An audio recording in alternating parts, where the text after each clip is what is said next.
ಇನ್ನು ಇದೇ ಗದಗ ಜಿಲ್ಲೆಯ ಮತ್ತೊಂದು ಊರಿನ ದೇವಾಲಯದಲ್ಲಿ ಗೆಜ್ಜೆ ಶಬ್ದ ಕೇಳಿಬರ್ತಾ ಇದೆ.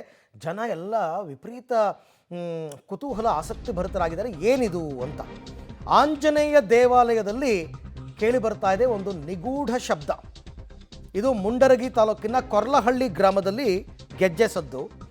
ಏನಾಗಿತ್ತು ಅಂದರೆ, ಇಲ್ಲೊಂದು ಮಾಯಮ್ಮ ದುರ್ಗಮ್ಮ ಮೂರ್ತಿ ಇರಿಸಿದ್ದ ಒಂದು ಜಾಗ. ಆ ಜಾಗದಲ್ಲಿ ಗೆಜ್ಜೆನಾದ ಬರ್ತಾ ಇದೆ. ರಾತ್ರಿ ವೇಳೆ ಕೇಳಿ ಬರ್ತಾ ಇದೆಯ ಧ್ವನಿ ಸ್ಥಳೀಯರು ಆತಂಕ ಹೆಚ್ಚಳವಾಗಿದೆ ಸ್ಥಳೀಯರಿಗೆ. ಇದರ ಹಿನ್ನೆಲೆ ಇದೆ, ಹೇಳ್ತೀನಿ ನಾನು ನಿಮಗೆ. ಬಟ್ ಈಗ ಸದ್ಯಕ್ಕೆ ಈ ದೇವಸ್ಥಾನದಲ್ಲಿ ಗೆಜ್ಜೆ ಶಬ್ದ ಬರ್ತಿದೆ ಅಂತ ಸ್ಥಳೀಯರು ಹೇಳ್ತಾ ಇದ್ದಾರೆ. ಸ್ಥಳೀಯರು ಹೇಳ್ತಾ ಇರ್ತಕ್ಕಂಥದ್ದು ನೀವು ನೋಡ್ತಾ ಇದ್ದೀರಲ್ಲ, ಇದೇ ದೇವಸ್ಥಾನ. ಈ ದೇವಸ್ಥಾನದಲ್ಲಿ ಯಾಕೆ ಗೆಜ್ಜೆ ಶಬ್ದ ಕೇಳಿ ಬರ್ತಾ ಇದೆ? ಯಾವುದಾದ್ರೂ ಕ್ರಿಮಿಕೀಟಗಳು ಆ ರೀತಿ ಶಬ್ದ ಮಾಡ್ತಕ್ಕಂಥ ಸಾಧ್ಯತೆ ಇರಬಹುದು. May be, may not be. ಬೇರೆ ಕಾರಣಗಳು ಇರಬಹುದು. ಬಟ್ ಹೆಂಗೆ, ಹೌ? ಗದಗ ಜಿಲ್ಲೆಯ ಮುಂಡರಗಿ ತಾಲೂಕಿನ ಕೊರ್ಲಹಳ್ಳಿ ಗ್ರಾಮ. ಆ ಕೊರ್ಲಹಳ್ಳಿ ಗ್ರಾಮದಲ್ಲಿ ಬರ್ತಾ ಇರತಕ್ಕಂಥ ಗೆಜ್ಜೆಯ ಶಬ್ದ.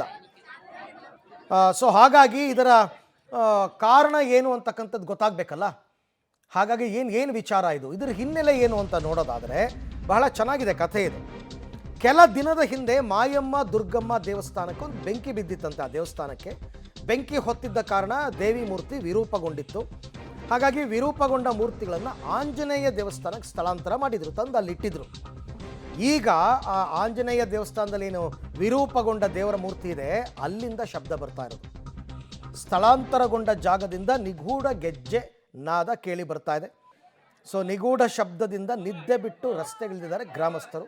ಎಂಥವ್ರಿಗೂ ಕುತೂಹಲ ಅಲ್ವಾ ಹೆಂಗಿದು ಅಂತ. ಬಂದ್ರಿ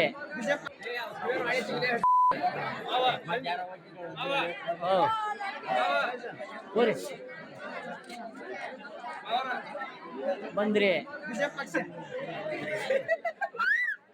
ನೀವು ಎಲ್ಲರೂ ಬಂದ್ರಿ.